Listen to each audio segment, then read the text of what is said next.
हे लावत आहे आपण बीटरूट. काय बीटरूट? जे बीट खातो की नाही आपण ते आहे.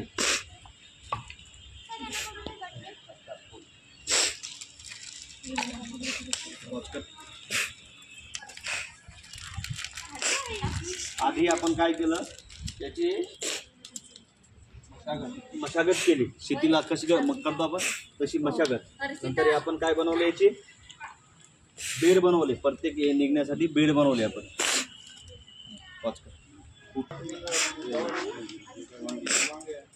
हे आम्ही खोदत आहे. मी काढत आहे पत्रे. मी काढते पत्रे. माती साफ करून टाकत आहे. माती साफ करून टाकत आहे आम्ही. बीज लावणार आहे आणि हे आहे आणि हे गवार आहे. हे दोन्ही आम्ही याच्यात लावले आहे आणि मेथी पण लावली आहे आणि सांबार आहे. तिचं तोंड दाखव बिचारे. लावणार आहे. हो, राहिलेले लावणार आहे. त्याच्यात लावले. त्याला सांबार बीज लागल्यावर याला सांबार म्हणतात, पण याला बीजच्या नावाला बोल बोल काही जागी याला कोथिंबीर पण म्हणतात. आता बरोबर आहे. आता चालू केलं आहे. बीज लावला याला सांबार मिळतात त्याच्यातून. आणि हे वांग्याचे बीज आहे, हे इथे आम्ही लावणार आहे.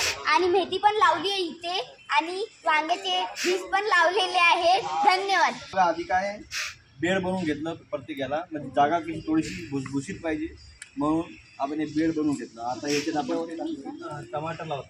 याच्यानंतर आपण जैविक खत टाकलं. याच्यात हे जे हिरवं हिरवं दिसते ते जैविक खत.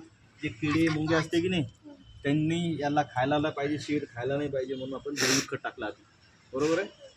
आता आपण त्याची पेरणी करतात, प्लांटेशन करतात.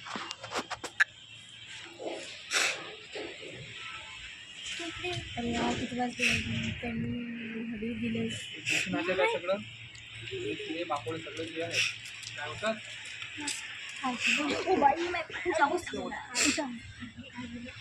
काय झालं सांग ना. एक हात लागला.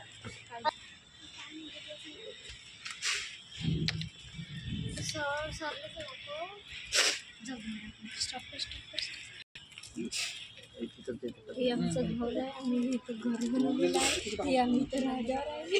आपण काय केलं की आपण हे गोलाकार वाफे तयार केले.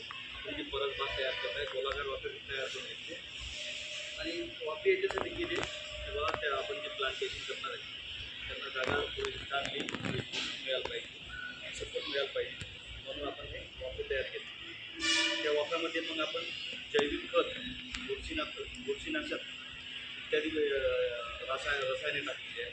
आणि त्याच्यानंतर हे पद्धत झाल्यानंतर आपण याच्यात विविध प्रकारची भाजीपाल्याचे बिये टाकतात. हे जे 2 वाफे आहेत याच्यात काय टाकलं आपण पालक. त्याच्यानंतर हे जे 2 वाफे आहेत ते टाकलं आपण मेथी. हे जे 2 वाफे आहेत ते टाकले संभार. आणि सेंटरमध्ये जो आहे त्याच्या फुलकोबी आणि पत्तागोबी टाकली. आणि ते जे 2 राहिले त्याच्यामध्ये आपण काय टाकले आहे पत्तागोबी आणि फुलकोबी. बरोबर आहे. आणि हे जे इथून आपण सर्व बनवले त्याच्यात टाकले आपण गुळा. आता ते आपण टाकले हे टमाटर. आणि या साईडमध्ये टाकले आपण काय टाकले आहे बीटरूट. बरोबर आहे. अशा प्रकारे आपण परसबाग बनवत आहे. आणि परसबागेमध्ये आपण 8-10 दिवसात आपल्याला याचं रिझल्ट दिसतो. आपण पद्धतीने यशस्वी झालेलं आहे. काही प्रमाणात त्याच्यातली बिया निघतील, काही प्रमाणात निघणार. स्माइल.